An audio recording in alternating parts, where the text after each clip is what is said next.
삼촌, 바빠 죽겠는데 왜 호출하고 그러세요? 현수야, 좀 쉬엄쉬엄 일해라. 여기 의사가 너 하나만 있는 것도 아닌데 왜 이렇게 기를 쓰고 일을 해? 응급 전문의가 응급 환자를 보는데 왜 기를 쓰고 일하냐고요? 병원장님이 할 말이 아닌 것 같네요, 삼촌. 다른 응급 전문의도 많잖아. 좀 쉬어라. 알았어요. 숙직실 가서 좀 잘게요. 저 쉬라고 부른 거예요? 아니, 용건이 있어서 불렀다. 무슨 용건이요? 너 출장 좀 다녀와라. 김 선생, 내가 주소 보내줄 테니까 출장 진료 좀 다녀와.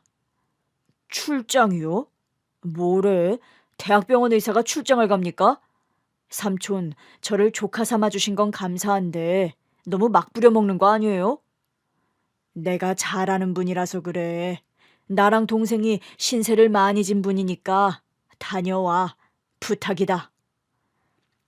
제가 삼촌이라고 부르는 병원장님은 저와의 인연이 깊습니다. 그 이야기는 잠시 후에 풀기로 하고 삼촌이 다녀오라는 곳에 출장을 나갔어요.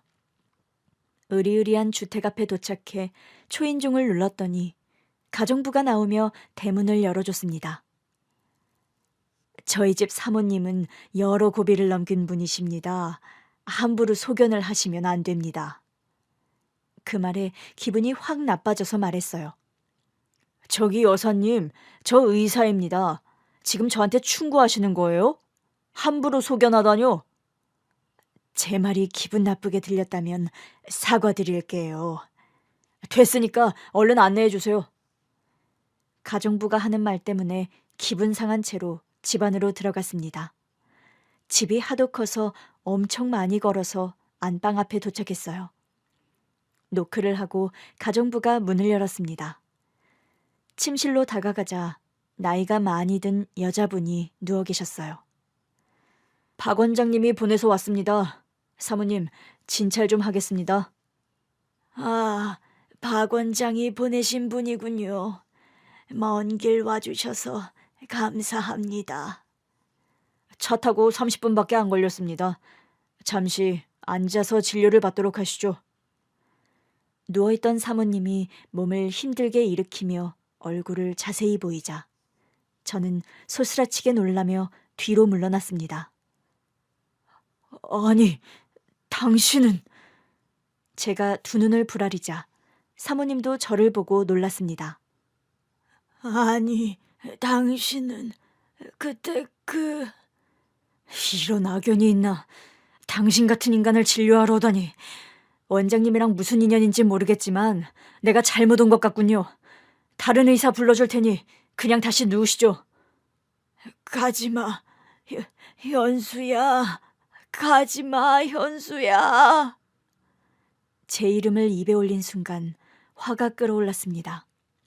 그리고 사모님 앞에 다가가서 두 눈에서 레이저를 쏘듯이 노려봤어요.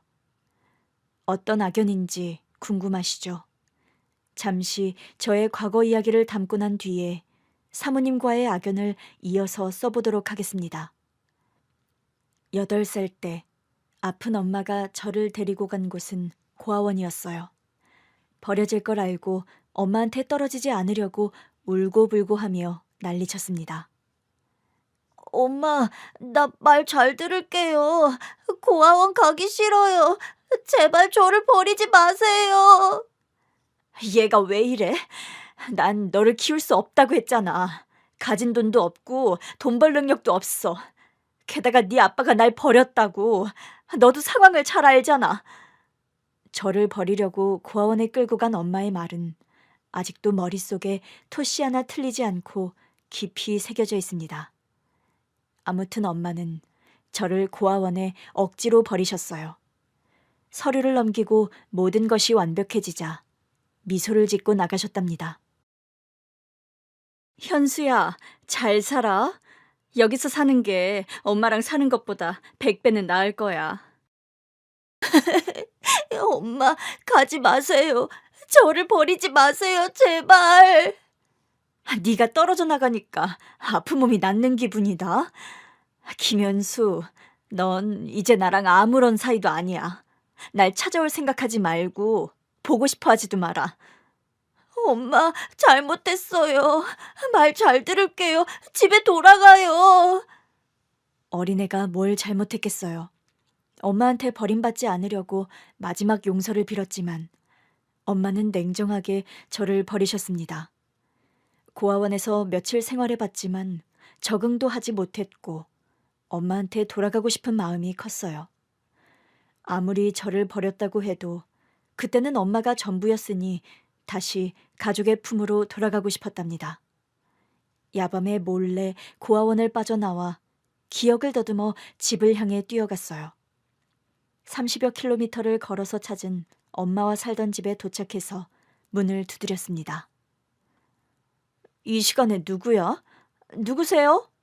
엄마, 저예요. 현수요. 제 목소리를 듣고 놀란 엄마가 문을 열었습니다. 세상에, 현수, 너 여기 어떻게 온 거니? 엄마가 보고 싶어서 달려왔어요. 엄마, 저 다시 받아주세요. 말 잘 들을게요. 엄마의 표정은 크게 당황한 듯 보였습니다. 집 안으로 들어오라고 해서 들어갔더니 웬 아저씨가 있더군요. 이 꼬맹이는 누구야? 그게 내 아들. 뭐 아들? 술주정뱅이랑 낳은 아들이란 말이야? 갖다 버렸다고 하지 않았어? 그랬는데 여길 다시 찾아왔네. 참나 기가 막히구만. 야, 난 네 아들 못 키운다. 애 키울 거면 나 집 나갈 거야. 엄마는 저를 버리고 어떤 아저씨를 집에 들여서 동거 중이었어요. 새살림을 차리는데 제가 짐이 되니 고아원에 버렸던 거죠. 그걸 알았으면서도 엄마와 살고 싶어서 엄마 몸에 꼭 붙어서 떨어지지 않았습니다. 우리 아들, 이 엄마가 정말 미안하다. 내가 판단을 잘못한 것 같아. 엄마, 그럼 저를 다시 고아원에 안 버릴 거죠? 그래, 이 엄마가 큰 실수를 했어. 아가, 먼 길을 걸어와서 힘들지? 밥 먹고 푹 쉬자. 그제야 마음을 놓고 엄마의 몸에서 떨어졌고 밥을 먹고 깊은 잠이 들었습니다. 기분 좋은 아침이 되자 눈을 비비며 엄마를 불렀어요. 엄마, 엄마! 대답을 한 건 엄마가 아니었습니다. 고아원 원장님이었어요. 현수야, 엄마는 없다. 원장님? 우리 집에 찾아온 거예요? 저 고아원 안 가요. 현수야, 주위를 둘러봐. 여긴 고아원이다. 어젯밤에 네 엄마가 자고 있는 널 데리고 왔어.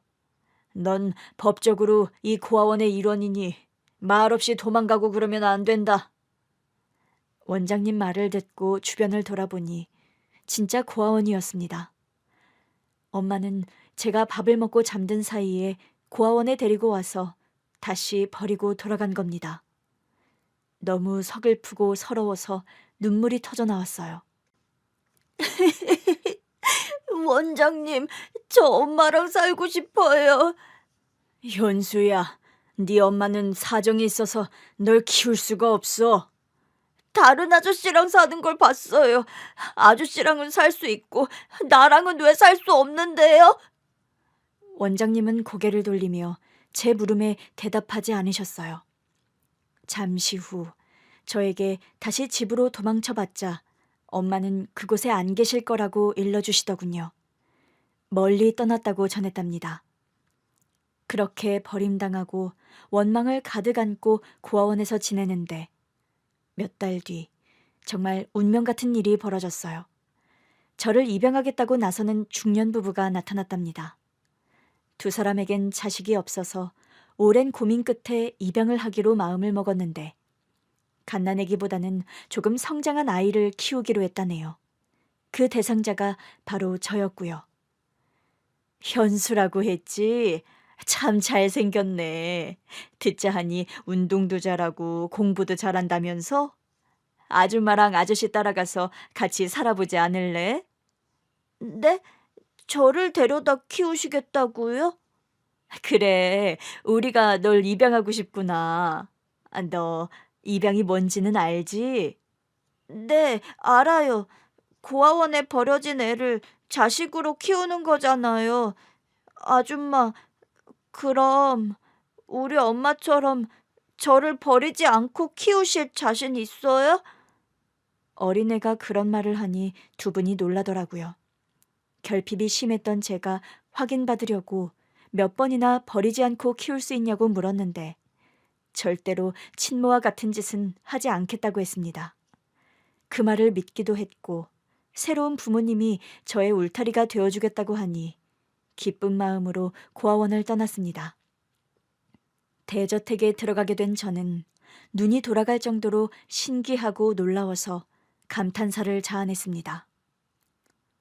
우와, 엄마, 아빠, 여기가 정말 제가 살 집이라는 거예요? 그럼 여기가 네 집이다. 현수 네 방도 구경해야지. 우리가 벽지랑 도배도 했고 가방이랑 책이랑 많이 사놨다.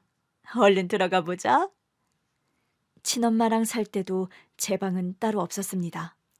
그러니 기대하는 마음으로 제 방의 문을 열었습니다. 우와, 진짜 여기가 제가 지낼 방이라는 거예요? 엄마, 아빠, 엄청 근사해요. 믿어지지 않아요. 정말 고마워요. 현수가 좋아해서 다행이네. 앞으로 엄마 아빠가 많은 선물을 해줄 테니까 실컷 누리면서 지내렴. 내일 새로운 학교에 가야 하니 책가방부터 싸볼까? 네, 엄마. 엄마와 책가방도 쌌고 새 운동화에 끈을 끼우고 신어보기도 했습니다. 그리고 비싼 메이커 옷을 입어보고 거울 앞에 서보기도 했죠. 이 모든 것을 누릴 수 있다는 게 정말 감동이었습니다. 아빠는 밖에 일이 바빠서 저녁에 몇 시간밖에 뵙지 못했는데 엄마는 학교에 간 시간 이외에 항상 제 옆에 계셨어요. 그때 당시에 학교 앞에서 기다리는 엄마가 거의 없던 시절이었는데 저희 엄마는 항상 저를 기다렸답니다. 엄마, 엄마! 아들, 오늘 학교에서 재밌었니? 네, 공부도 재밌었고 친구들이랑도 잘 놀았어요. 달려가며 엄마 품에 안겼습니다. 우리 아들 키가 그새 컸나? 엄마가 맨날 맛있는 걸 해주니까 키가 쑥쑥 컸나 봐요. 그래, 집에 가서 맛있는 거 더 많이 먹고 쑥쑥 커보자. 새엄마, 새아빠와 함께하는 시간은 너무 행복했습니다. 친엄마가 가끔 생각나긴 했지만 양부모님이 새로운 행복을 채워주셔서 다시는 안 만나도 상관없을 것 같았어요. 해가 여러 번 지나고 중학생이 되었을 때 학교에서 전교 1등까지 거머쥐었습니다. 엄마는 감동하며 기뻐하셨고 아빠도 제 미래가 기대된다며 훗날 아빠의 회사를 물려받아 성공하는 날이 올 거라고 칭찬하셨습니다. 그런 행복을 맛보고 있었는데 어느 날 하루아침에 아빠의 회사가 망해버렸어요. 자세한 건 모르지만 보직 문제와 거래처의 배신 등이 문제라고 들었던 것 같습니다. 그때부터 집안 분위기는 엉망이었어요. 그리고 빚을 해결하지 못하자 저희가 살던 집이 남의 손으로 넘어갔답니다. 작은 단칸방으로 이사를 하게 되었고 제 방은 이제 사라졌답니다. 그래도 양부모님과 끝까지 함께 살 수만 있다면 이까짓 거는 다 견딜 수 있었어요. 그런데 사업 망한 아빠가 얼마 못 가 극단적인 선택으로 세상을 떠났습니다. 그리고 엄마는 집에서 거의 누워만 있었어요. 시름시름 앓는 소리만 내었고 전과 같은 다정한 엄마의 모습을 다시는 볼 수 없었습니다.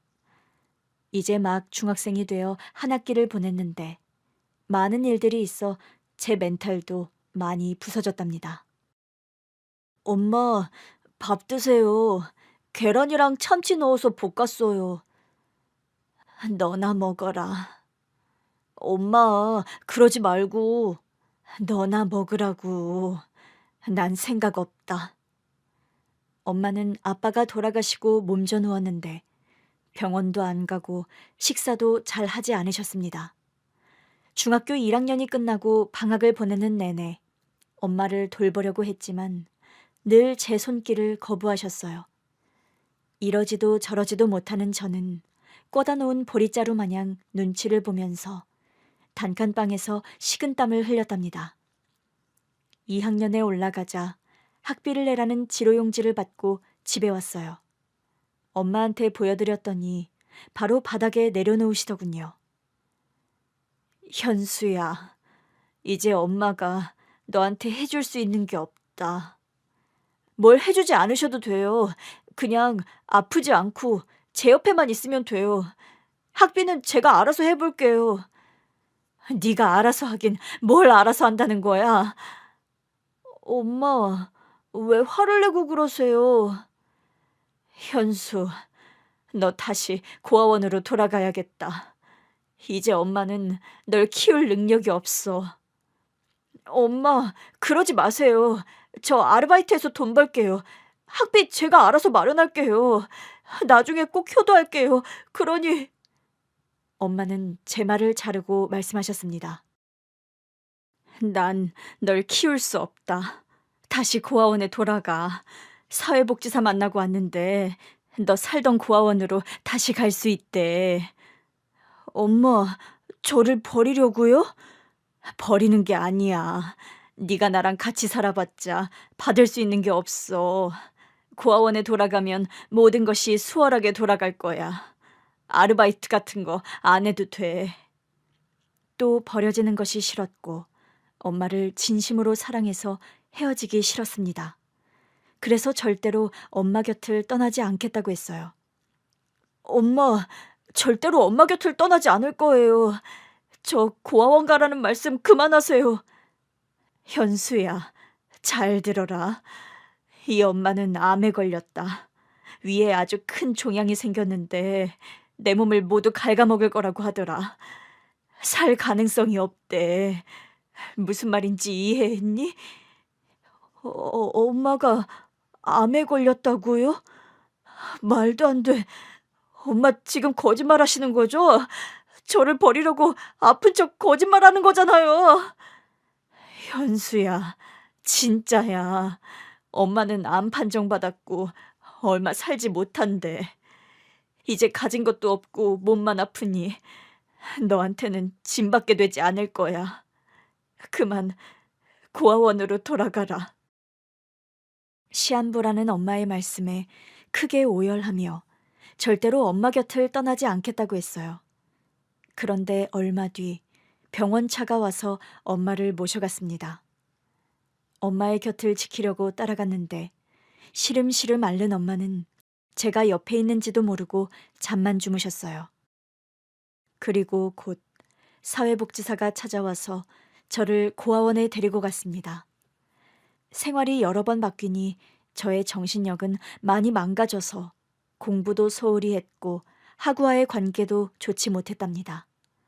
엄마가 계신 병원이 수십 킬로 떨어진 곳이었지만 매일 저녁 찾아가서 배웠는데 어느 날 병원에 계신 엄마가 사라졌습니다. 선생님, 우리 엄마 어디 가셨어요? 다른 곳으로 옮기셨다. 친척분이 오셔서 모셔갔어. 어디로요? 그건 우리도 모른다. 다들 거짓말쟁이에다 사기꾼들이야. 우리 엄마가 아프다는 것도 거짓말이죠? 날 버리려고 다 같이 짜고 생쇼를 한 거잖아요. 의사와 간호사들은 흥분한 저를 말리더니 경비를 불러 병원 밖으로 내보냈습니다. 그 뒤로 엄마의 소식을 전해 들을 수 없었어요. 왜 이렇게 어른들은 이기적일까요? 2번이나 버림받은 저는 고아원에서 지냈는데 엄청 못된 아이로 자랐습니다. 학교에서 누군가 제 이야기를 하는 것 같으면 참지 않고 주먹부터 날렸고 공부도 담을 쌓았습니다. 저를 거지 고아라고 놀리는 한 녀석이 있었는데 하루 날 잡아서 엄청 심하게 패줬어요. 학교 선생님은 저를 불러다 놓고 몽둥이로 흠씬 때리셨습니다. 선생님, 저 자식이 먼저 버림받은 놈이라고 놀렸다고요. 고아원에서 사는 거지 자식이라고 조롱했단 말이에요. 그래서 주먹질을 하면 안 되지. 그럼 어떻게 화를 푸는데요? 그냥 당해야만 하는 겁니까? 현수, 너는 매를 더 맞아야겠다. 누군가가 널 잡아주지 않으면 더 엇나가겠어. 선생님은 제 엉덩이에 피멍이 들도록 매를 들었습니다. 억울하고 화나고 모든 것이 미웠습니다. 나를 버린 두 어머니를 원망하기도 했고요. 학교 생활과 고아원 생활은 저에게 아무런 도움이 되지 않았습니다. 공부를 해서 달라지는 것도 없고 고아원에서 규칙적으로 지내봐야 저의 영혼은 치유되지 않았습니다. 중학교 2학년 때 반항심이 배로 커진 저는 고아원에서 도망 나왔고 학교를 나가지 않았어요. 불량 청소년들이 지내는 폐가에서 지냈습니다. 그중 한 아이가 오토바이가 있었는데 그걸 빌려서 타는 것이 저의 낙이었습니다. 나 오토바이 좀 빌려줘. 너무 멀리 가지 마. 기름 별로 없으니까 적당히 타고 가져와. 알았으니까 키나 줘. 오토바이를 타고 도로를 질주하는데 머릿속이 맑아지는 기분이었습니다. 이대로 영원히 달리고 싶은 마음이었죠. 다시 폐가로 돌아왔는데 어떤 어른이 애들을 세워놓고 뭔가를 묻고 있더라고요. 자세히 보니 제 담임 선생님이었습니다. 현수야, 너 여기 있었구나. 여기는 어떻게 오셨어요? 설마 저를 보러 오셨어요? 그래, 너 만나려고 왔다. 잠깐 이야기 좀 하자. 할 말 없는데요. 또 몽둥이질을 하러 오셨다면 그냥 맞아주지 않을 겁니다.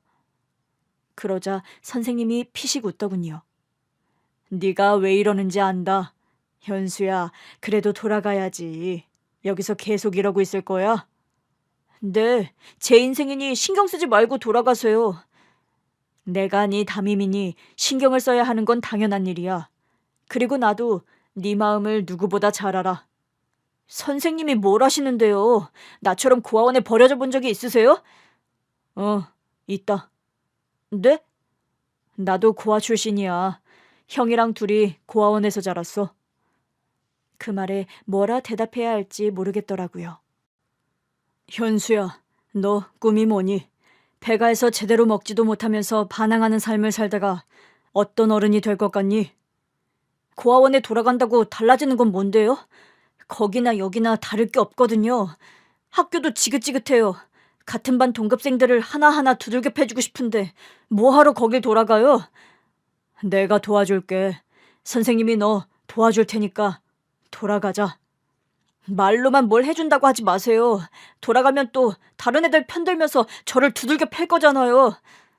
그건 네가 주먹질을 했으니까 그런 거고. 현수야, 방황하는 시간이 길면 길수록 좋지 않아.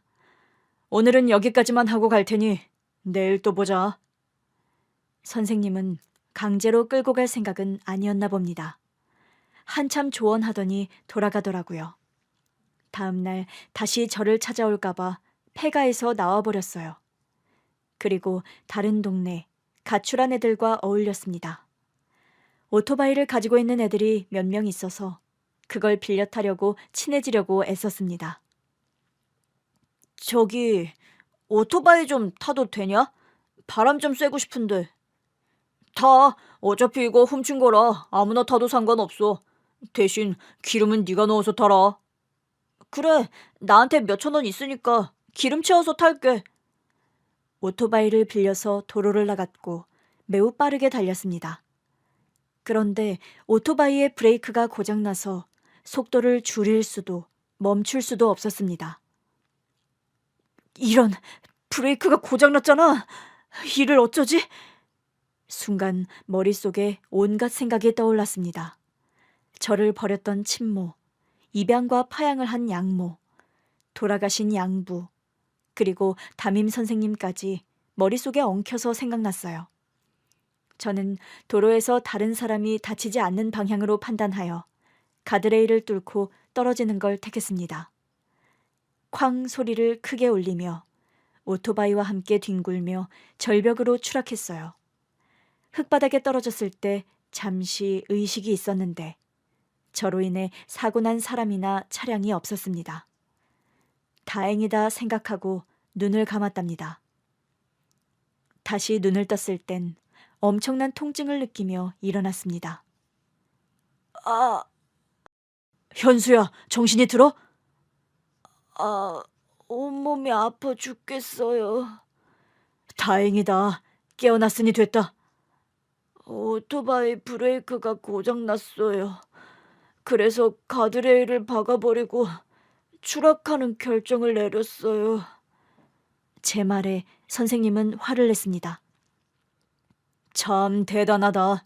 훌륭한 일을 했으니 박수라도 쳐줄까? 그냥 그렇다는 거죠. 여기엔 왜 오셨어요? 내가 네 담임이잖아. 아, 의무가 있어서 오셨구나. 대충 봤으니 그만 가보세요. 퉁명스럽게 말하며 나가라고 손짓했어요. 선생님은 눈 하나 깜짝하지 않고 말씀하셨습니다. 이제부터는 내가 널 사람으로 좀 만들어야겠다. 나도 어릴 적에 너처럼 엇나가서 바로 잡아주던 선생님이 있었으니 그때 선생님처럼 널 제대로 잡아줄 거야. 여기서 치료받고 퇴원하면 나랑 집으로 가는 거다. 우리 집으로. 내가 왜 선생님 집에 가요? 괜히 착한 척 하지 말고 돌아가세요. 안 그래도 오늘은 이만 갈 거야. 너도 쉬어야 하고 나도 할 일이 있으니까. 그런데 계속 이런 태도로 굴면 나도 정중하게 대하지 않을 거다. 너 내가 학교에서 별명이 뭔지 알지? 미친 괴요? 그래, 나 무서운 선생님이야. 앞으로 현수 너를 제대로 된 사람으로 만들어주는데 필요한 벌은 다 내릴 거야. 단단히 각오해라. 넌 미친 개한테 걸렸으니까. 선생님은 그날부터 제 병실에 매일 오셨습니다. 얼어붙은 저의 가슴은 언젠가부터 녹아내려서 선생님이 오기를 기다리고 있더군요. 야 임마, 선생님이 오셨는데 누워있냐? 인사 안 해? 저는 몸을 반쯤 일으키며 인사했습니다. 안녕하세요 선생님. 부탁한 만화책 가져오셨어요? 그래, 만화책이랑 교과서도 가져왔다. 내가 학교에 잘 말해서 퇴원하면 학교로 돌아오기로 했다. 뭐하러 그러셨어요? 그동안 학교 빠진 것도 많아서 퇴학 처리가 될 텐데. 자, 공부 좀 하자. 내가 속성으로 과외해 줄 테니까 잘 배워. 선생님, 그동안 공부를 놓고 살았는데 하루아침에 그게 되겠어요? 그래서 매일 하자는 거잖아, 임마. 내가 개인 시간 쪼개가면서 이러면 너도 고마운 줄 알고 잘 받아들여야 할 거 아니야? 저는 마음에 없는 소리를 했습니다. 누가 개인 시간 쪼개가면서 가르쳐 달래요? 그냥 선생님 인생이나 살아요. 저는 신경 쓰지 마시고. 이놈의 자식이 또 까부네. 다친 놈이라 몽둥이도 못 대니 열불이 나네. 야, 너 태어나면 그동안 밀린 매를 다 맞을 줄 알아? 빨리 책 펴. 아, 네. 다른 애들은 진도 어디까지 나갔어요? 그날부터 선생님과의 수업이 시작되었습니다. 병실에서 깁스를 한 채 교과서를 들고 공부했죠. 오랜만에 공부를 하니 나름 재밌더라고요. 만화책이 옆에 있었지만 교과서를 붙들고 하루 종일 공부만 하면서 시간을 보냈습니다. 2달 뒤 병원에서 퇴원하게 되었습니다. 선생님, 그런데 병원비는 누가 냈어요? 누가 내긴 내가 냈지 짜샤. 진짜요? 그럼 가짜겠냐? 내 피 같은 돈을 네 병원비로 썼으니까 너 진짜 열심히 해야 해. 고맙습니다. 그럼 저 어디로 가요? 고아원에서 다시 받아줄지 모르겠네요. 내가 고아원 원장님이랑 이야기해놨다. 평일에는 내 집에서 지내고 주말에는 고아원으로 가서 지내. 나도 장가 가려면 주말에는 연애도 해야 하니까 그 정도는 이해해줘라. 선생님은 평일에 당신의 집에서 같이 지내자고 하셨어요. 빈말로 한 줄 알았는데 진심이었더라고요. 그래서 선생님 댁으로 갔는데 단칸방이었습니다. 여기서 선생님이랑 둘이 지내자고요? 야 임마, 나 교사 된 지 겨우 2년 됐어. 내가 무슨 돈이 있어서 집을 사겠냐? 그럼 그냥 혼자 지내세요. 고아원이 낫겠어요. 아, 호레비 냄새가 진동하네. 이 자식이 또 까부네. 너 일로 와. 몽둥이 좀 들어야겠다. 알았어요. 그냥 조용히 지낼게요. 됐죠? 기분은 좋긴 했지만 좁은 방에서 선생님의 자리를 빼앗는 것 같아 괜히 엄살 부리듯 싫은 척했답니다. 선생님은 저에게 무엇을 기대했는지 공부를 심하게 시켰어요. 현수야, 밤 10시까지는 공부해라.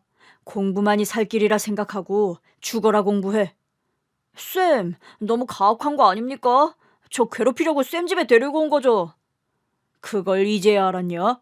내가 너 때문에 학교에서 곤란한 상황을 한두 번 겪은 줄 아냐? 어? 그런데 넌 머리가 있어서 공부를 하면 반드시 성공할 거야. 1학년 때는 전교 1등까지 하던 놈이잖아.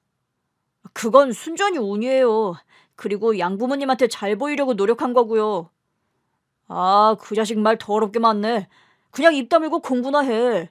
너 이번 기말고사에서 평균 90점 못 넘으면 1점에 100대씩 맞을 줄 알아. 빈말하는 거 아니니까 각오하고 공부해라. 쌤, 이걸 고맙다고 해야 해요? 병원비도 내주고 호래비 냄새나는 방에 데리고 와서 보살펴주는 것도 감사한데 너무 가혹한 거 아닙니까? 나중에 나한테 고맙다고 절을 할 거다. 나도 네 나이 때 담임 선생님이 사고 치지 말고 공부하라고 엄청 때렸다. 그러고 보니 선생님의 학창시절 이야기를 못 들었네요. 이야기 좀 해보세요. 그러자 선생님은 피식 웃으며 학창시절 이야기를 들려주셨답니다. 선생님은 고아원에서 학교를 다녔는데 고아라고 왕따 당하고 놀림을 심하게 받았대요. 그래서 말보다 주먹이 먼저 나가서 사고를 엄청나게 쳤는데 담임 선생님이 몽둥이를 매일 들었고 집에 불러다 놓고 공부를 시켰답니다. 점차 반항심이 줄어들었고 선생님의 진심을 알고 더 진심으로 공부해서 성공해야겠다는 생각이 들었어요. 그리고 어릴 적 이야기를 들려주더니 선생님이 꿈이 뭐냐고 물었습니다. 현수야, 너도 나 같은 교사가 되고 싶냐? 아니요, 저는 학생들을 보듬어주는 위인이 못 돼서요. 자식, 그래, 꿈은 나중에 생각해보고 공부나 해라. 담임 선생님 덕분에 학교를 잘 다녔고 공부도 열심히 했어요. 1년 동안은 선생님 댁에서 지냈는데 1살 더 먹고 나서는 도저히 같이 지내기 어렵겠더라고요. 그래서 잘 말씀드리고 고아원으로 아예 돌아갔고 학교 생활을 열심히 했답니다. 너 내가 안 본다고 해서 대충 공부할 생각하지 마라. 나중에 고등학교 올라가서도 내가 계속해서 널 찾아갈 거야. 쌤, 정말 집요하시네요. 저 이제 변했다니까요. 선생님 덕분에 사람 됐다고요. 그걸 안다니 다행이다. 현수야, 조금 있다가 선생님 형 오시니까 밥 먹고 가라. 쌤, 형이요? 그분도 선생님이세요? 선생님이긴 한데 학교 선생님이 아니라 의사 선생님이다. 처음으로 본 담임 선생님의 친형은 굉장히 젠틀해 보이고 멋있었습니다. 밥을 사주시고 이런저런 대화를 나누었는데 응급실 의사에 대한 이야기를 듣고 귀가 쫑긋 서더라고요. 응급실 의사로 살아보니 나 자신이 자랑스러울 때가 많더라. 현수, 너는 네 자신이 언제 자랑스러웠니? 제 자신이요? 그런 적 없는데요. 그런 생각을 해본 적이 없었겠지. 내 동생 말로는 공부를 잘한다며? 아니에요. 전교 10등 안에 겨우 들어요. 쌤이 맨날 공부시키는 거에 비하면 못하는 편이죠. 아무튼 내 동생이 집에 들일 정도로 특별히 생각하는 제자라니까 무엇이든 열심히 잘해봤으면 좋겠다. 고등학교는 어딜 갈지 생각해봤니? 성적되는 대로 가야죠. 의사 선생님도 쌤이랑 같이 고아원에서 살았죠? 그런데 의사가 되었다니 대단하시네요. 학비 같은 건 어떻게 하셨어요? 제가 현실적인 질문을 하자 이렇게 답하더군요. 후원해 주시는 분이 계셨어. 지금은 연락이 안 되는데 20대 때 도움을 많이 받아서 의대를 무사히 나왔지. 후원자가 있었군요. 그럼 저는 의사는 꿈도 못 꾸겠네요. 내 동생이 날 부른 이유가 널 후원해 주라고 부른 건데 현수야, 대학 등록금 걱정하지 말고 너 하고 싶은 거 해봐. 내가 지원해 줄 테니까 꿈을 접지 말고 실컷 도전해보라고. 그 말을 듣고 담임 선생님을 봤더니 씩 웃더라고요. 정말 저에게 엄청난 은인이었다는 걸 다시금 깨달았습니다. 그 뒤로 저에게 의사의 꿈이 생겼고 열심히 공부한 결과 의대에 합격했어요. 30대가 되어 전문의가 되었고 응급실 의사로 꾸준히 일하고 있었답니다. 담임 선생님은 결혼해서 아이를 낳고 잘 살고 계셨고 자주 저를 보러 병원에 오셨어요. 현수야, 너 일을 안 쉬고 한다며? 너 장가는 안 가냐? 쌤도 40대에 장가 갔잖아요. 저 아직 창창한 30대라서 결혼 생각 없습니다. 별걸 다 따라하려고 하네. 장가 늦게 가서 좋을 거 없어. 그리고 넌 의사라서 여자들이 줄을 설 거 아니냐. 제가 잘생겨서 인기는 있는데 여자한테 관심이 없어서 아직은 의사로서 열심히 일하고 싶네요. 내가 너를 너무 심하게 잡았나? 야, 임마, 좀 풀어줘도 괜찮아. 왜 이렇게 바쁘게 살아? 충분히 잘하고 있으니까 쉬엄쉬엄 해. 쌤한테 많이 맞긴 했죠. 그 덕에 제가 의사가 된 거 아닙니까? 우리 형이 다 해줬지. 내가 뭘 해줬냐? 쌤 형이니까 제가 믿은 거죠. 쌤 아니었으면 저 의사가 아니라 어디 길바닥 노숙자나 되었을 겁니다. 항상 고맙게 생각하니까 그런 줄 아세요. 자식. 그래, 현수야. 이 선생님은 네가 항상 자랑스럽다. 잘 커줘서 고맙다. 그렇게 선생님 덕분에 전문의까지 잘 성장했고 저에게 의사의 꿈을 실어준 선생님의 형인 병원장님 밑에서 응급실 의사로 쉬지 않고 일하고 있었어요. 삼촌이라고 호칭할 만큼 가까워졌고 허물없이 친하게 지냈답니다. 그리고 저에게 출장 진료를 부탁하셔서 대저택으로 갔고 늙은 여자를 조우하게 된 것입니다. 다시 그 순간으로 넘어와서 이야기를 이어서 써보겠습니다. 당신이 어떻게... 내가 잘못 온 것 같군요. 그만 가보겠습니다. 현수야, 가지마. 엄마 말 좀 들어봐. 암 판정받고 시한부라고 날 파양하고 사라진 사람이 지금까지 살아있어요? 이게 말이 됩니까? 그때 정말로 암이었어. 가망 없다고 해서 포기한 상태였다고. 그런데 친척 중 한 분이 미국으로 오라고 해서 신락 같은 희망을 걸고 갔어.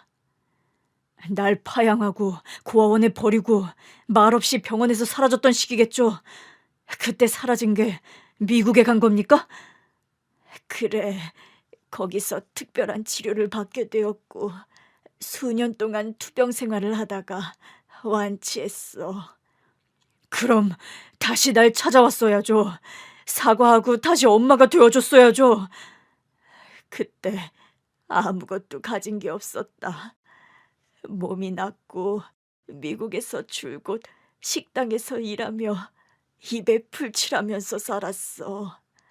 내가 한국에 오게 된 건 얼마 전 친척이 돌아가셨고 상당한 유산을 혼자 받게 되었기 때문이야. 여기 온 지 몇 달 되지 않았어. 참, 변명 한 번 아주 완벽하네요. 현수야, 이 엄마를 용서하고 다시 받아주면 안 되겠니? 이 엄마는 늘 네가 그리웠어. 널 다시 찾고 싶었지만 가진 것도 없고 몸도 성치 않아서 감히 찾을 수가 없었어. 그렇게 변명인지 해명인지 하는 말을 줄기차게 들었지만 저의 마음은 돌아서지 않았습니다. 출장 진료를 거부하고 대저택에서 나와버렸습니다. 다시 병원으로 돌아갔더니 병원장님이 저를 부르더라고요. 현수야, 이야기 들었어. 사모님이 네 양어머니였다고. 삼촌, 그 여자를 어떻게 아는 거예요? 출장 진료까지 봐줄 만큼 가까운 사람이에요? 날 후원해 주신 분이야. 대학 다닐 때 학비를 다 내주시고 성장시켜 주신 감사한 분이야. 그분이 입양한 건 듣긴 했는데 내가 집까지 찾아가지 않았으니 너였는 줄 몰랐다. 후원자라. 그런데 저랑은 상관없어요. 암 말기 환자라고 해놓고 지금까지 살아있는 걸 보니 엄청 큰 충격이고 배신감이 듭니다. 날 파양하고 사라졌던 사람이에요. 절대로 용서를 못한다고요. 현수야, 네가 상처가 심할 거라는 거 안다. 그런데 사모님은 정말 힘든 삶을 살아오셨어. 지난 20년 동안 미국에서 쓸쓸하고 힘들게 살아오셨다고. 널 다시 만날 수 있는 상황이 아니었어. 아무리 그래도 살아있다는 걸 알려줬어야죠. 안부는 전했어야죠. 난 그 사람이 지금껏 살아있을 거라고는 상상도 못했다고요. 아무리 생각해도 배신감이 커서 양어머니를 다시 받아들일 수 없었습니다. 그런데 소식을 들은 담임 선생님이 저를 설득하러 오셨습니다. 현수야, 쌤, 다 듣고 오신 거예요? 응, 우리 형을 후원해 주신 분이 네 양어머니라고. 참, 세상이 좁네. 옛날에 잠깐 같이 살았을 뿐이지 별다른 사이 아닙니다. 그냥 무시하고 지나가도 될 사이니까 쌤까지 보태실 필요 없어요. 그거 참 안타깝네. 그분이 널 많이 그리워하시던데. 그러라고 하세요. 저는 조금도 마음을 열 생각이 없으니까요. 현수야, 너는 한때라도 같이 살았던 가족이 있었잖아. 난 그렇지 않아서 그런지 네 입장이라면 한번 진지하게 만나서 대화를 나눠볼 것 같아. 무조건 미워하고 원망하지 말고 말이야. 쌤, 저를 가르치고 이만큼 키워주신 거 감사하게 생각해요. 그런데 양모의 일이라면 나서지 말아주세요. 그래, 알았다. 그런데 그분 말이야, 많이 아프시대. 암은 낫긴 했지만 20년 동안 후유증으로 고생하시면서 살았다고 하시더라. 건강이 쇠약하신 분이니 혹시라도 마음이 변하면 빨리 만나봐. 담임 선생님의 말을 들었지만 한 귀로 흘려버렸습니다. 절대로 양모를 다시 만날 생각을 하지 않고 지내기로 했어요. 그런데 며칠 뒤에 응급차로 엄마가 실려오셨습니다. 쇼크가 있어서 오셨는데 몸을 검사해보니 온몸이 약하고 많이 상했더라고요. 현수야, 네가 날 살렸냐? 아니요, 죽을 병이 아니라서 제가 살린 게 아닙니다. 이 엄마가 많이 밉지? 실은 한국에 와서 널 찾으려고 고아원에 연락을 해봤다. 그런데 파양한 입장이라 그런지 알려주지 않더라. 나라도 알려주지 않았을 거야. 자격 없는 애미니까. 다 알면서 뭐하러 찾으려고 했어요. 아무튼 잘 쉬세요. 내일 퇴원하시면 됩니다. 현수야, 단 한 번도 너를 잊은 적이 없어. 입에 침이나 바르고 그런 말씀 하시죠. 저에게 아무런 말도 안 하고 사라졌다가 이제야 나타났으면서.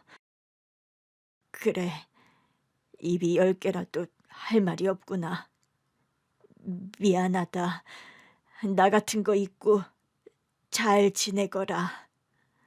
엄마도 스스로 잘못한 걸 알고 더는 저에게 아들이 되어달라는 말을 하지 않았습니다. 그런데 담임 선생님의 말씀이 귓가에 맴돌았어요. 당신은 가족을 가져본 적이 없어서 제 입장이면 엄마를 받아들일 수도 있겠다는 말이 자꾸 생각났습니다. 퇴원하는 엄마가 인사를 하러 왔길래 대충 받아주고 말았어요. 생각은 났지만 다시 모자지간으로 지내는 건 힘들 것 같아서 잊어버리고 지내려고 했습니다. 그런데 어느 날, 병원 쉬는 날 편한 바지를 사러 동네 시장을 내려갔습니다. 이것저것 고르고 있는데 사람들이 모여서 놀란 목소리를 지르더라고요. 무슨 일인지 다가가 봤더니 누가 의식을 잃고 쓰러졌더라고요. 모여든 사람을 해치고 바닥에 쓰러진 사람을 보았는데 덜컥 눈물이 흘러나왔어요. 엄마, 정신 차려봐요. 호흡, 맥박이 없잖아. 얼른 심폐소생술을 시작하며 주변 사람에게 구급차를 부르라고 했어요. 엄마의 가슴을 계속 누르며 심폐소생술을 하는데 멈춘 심장은 뛰지 않았어요. 이렇게 가시면 안 돼요. 다 용서할 테니까 내 엄마가 되어달라고요. 당장 눈 떠요. 간절함으로 심폐소생술을 하는데 계속 호흡이 돌아오지 않았습니다. 구급차가 도착하자 같이 타고 여전히 심장을 뛰게 하려고 노력했습니다. 이윽고 엄마는 긴 숨을 뱉어냈습니다. 엄마, 정신이 들어요? 현수, 내 아들 현수야. 어떻게 된 거니? 왜 이렇게 울고 있는 거야? 그제야 안심하고 저도 눈물과 땀을 닦아냈답니다. 제가 일하는 병원으로 엄마를 모시고 가서 다시 검사를 받게 해드리고 입원 수속을 받았습니다. 심장이 약하시네요. 내 몸이 다 약해. 이런 몸으로 널 다시 찾을 수 없었어. 현수야, 진짜야. 내가 형편도 몸도 좋지 않아서 널 다시 만나러 올 수 없었어. 네, 알았어요. 그만 말씀하세요. 푹 주무세요. 정말로 나는 현수 너를 한 번도 잊은 적이... 엄마는 말씀을 하다 말고 약에 취해서 깊은 잠이 들었답니다. 병원장님, 담임 선생님이 오셔서 엄마의 상태를 보시더니 저더러 큰 힘이 되어줬으면 좋겠다고 말씀하셨어요. 큰 힘이라는 게 아들이 되어주라는 뜻이었죠. 엄마가 깨어났을 때 흐뭇하게 웃으시며 제 머리를 쓰다듬더군요. 우리 아들, 자니? 엄마의 손을 잡고 고개를 파묻고 잠든 저는 따스한 손길에 깨어났습니다. 일어나셨어요. 좀 어떠세요? 아들이 옆에 있으니까 좋구나. 그거 말고 몸이 어떠냐고요?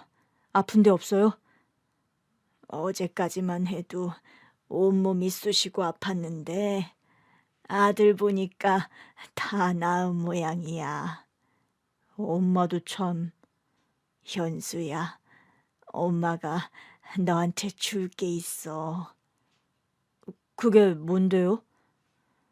엄마는 유언장을 꺼내서 저에게 건네줬습니다. 거기엔 엄마의 전 재산을 저에게 주겠다는 문장이 적혀 있었고 저에게 사죄하는 글이 대부분이었습니다. 현수야, 엄마가 변명하지 않을게. 이제라도 엄마 옆에 있어주면 안 되겠니? 지금 옆에 있잖아요. 퇴원하고 엄마 집으로 같이 가요. 그래, 고맙다. 우리 아들이 마음을 열어줘서 너무너무 기쁘구나. 저를 파양했던 양어머니와 다시 모자지간으로 지내기로 했고 얼마 뒤에 퇴원하고 엄마 댁으로 같이 들어갔습니다. 건강이 쇠약하니 제가 옆에서 돌봐드리려고 당분간 같이 지내기로 했어요. 저를 도와줬던 담임 선생님과 병원장님을 생각하며 제가 받았던 애정을 엄마한테 돌려드렸죠. 그러고 보니 엄마가 병원장님을 후원했고 담임 선생님과 병원장님이 저를 이만큼 성장하게 도와주셨고 저는 엄마를 보살피게 되었네요. 메비우스의 띠처럼 돌고 도는 사랑인가 봅니다. 아무튼 제가 돌봐드린 엄마는 많이 건강해지셨어요.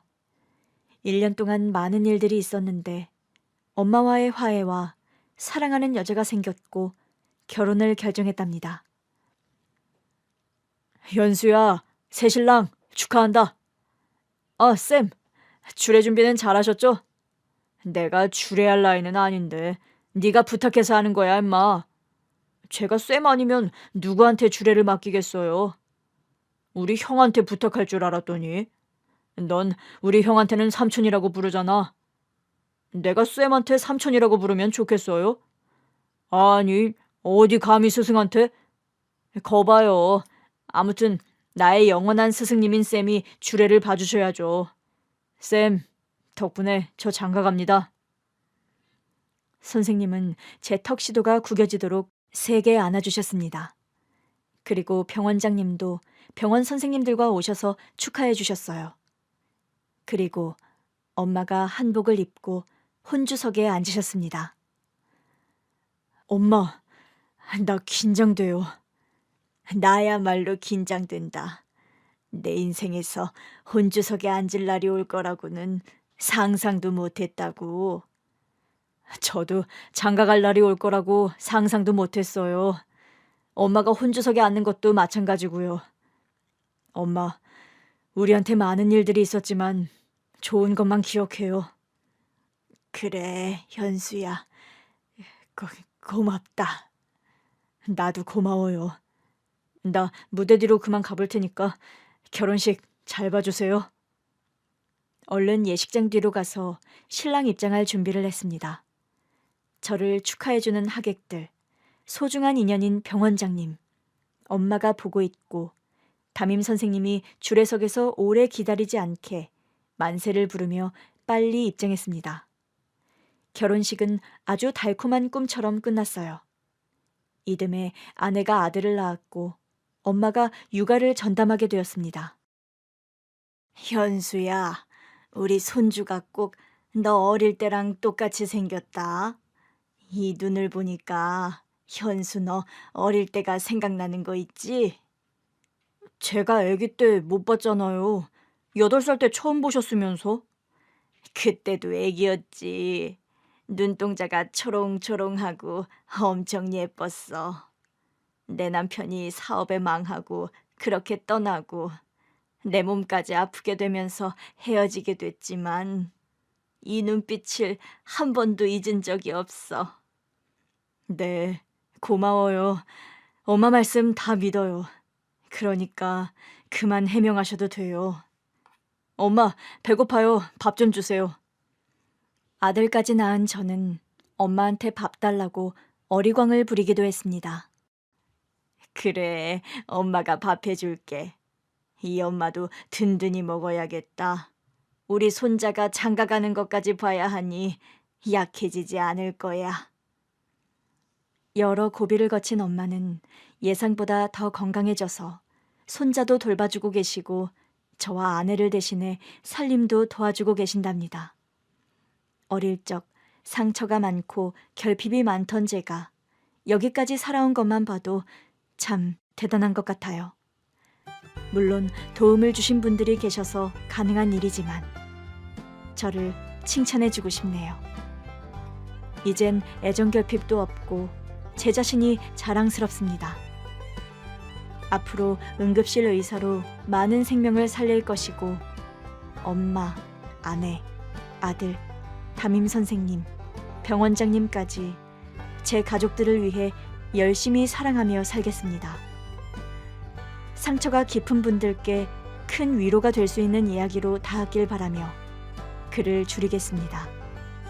경청해 주셔서 진심으로 감사드립니다. 안녕히 계세요.